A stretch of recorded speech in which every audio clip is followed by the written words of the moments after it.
Seems it never rains in Southern California. It was 5:30 day here at the shop. We got the majority of the project completed actually on this car. Kind of a short work scope compared to the usual stuff. So rear upper control arms. Oh, ECS brake lines. I bet we put those on. All four rear upper arms though. We've got tie rods and bellows to do tomorrow. All the power steering lines and reservoir were changed today. Got a fuel pump, it got a fuel filter. I'm forgetting about 2/3 of the work scope. I don't even recall what else. No exhaust, no major suspension work. But he's got this issue where the engine runs rough and it's got sporadic misfire codes on cylinders 1 and 5. He figured it was a bad fuel pump. That's not the case. He didn't scan the codes. Here's the old power steering lines. But yeah, with the misfires, I recommended plugs. He said they've never been done to his knowledge. This car has 157,000 miles and change on it.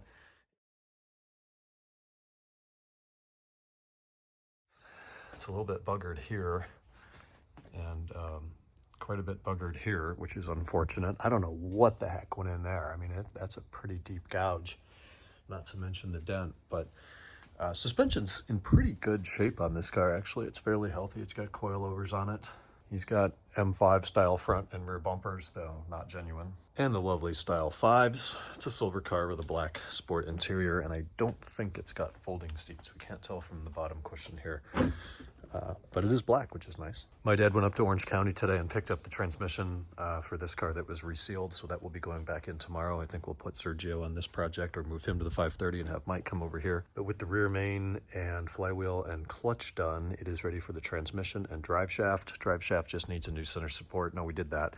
Needs a new CV joint, which is over there on that table.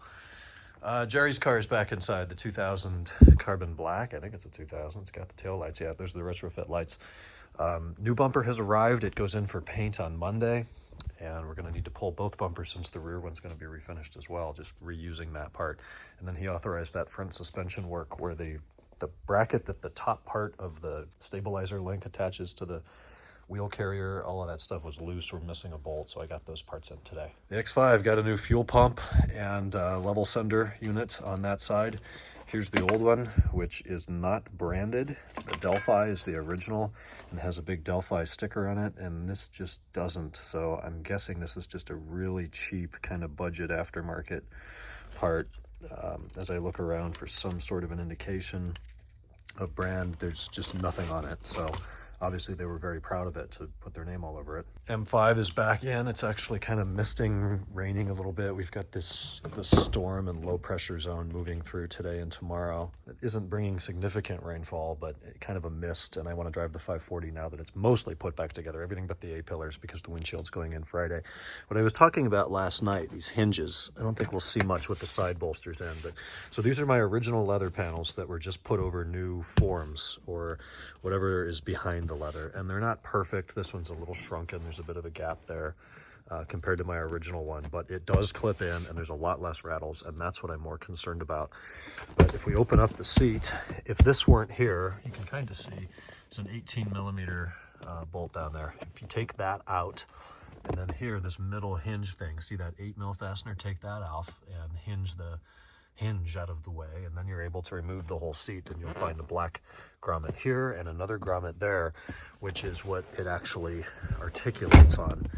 And replacing those, I'm happy to say, has made a tremendous difference in the amount of just squeaks and rattles I had coming from the rear, which was getting to be annoying. So with the extremely low cost of that and relative ease of installation, I think that's kind of a no-brainer if you have noise coming from your seats. The first thing you can do is open them up, and then the latches that stick out to actually catch the seat as you move it back. Loosen up that Allen, I think it's an 8 or 9mm, push it back a hair, and you want it to really hold the seat pretty tightly against the parcel shelf trim. If it doesn't, you'll get rattles from that too.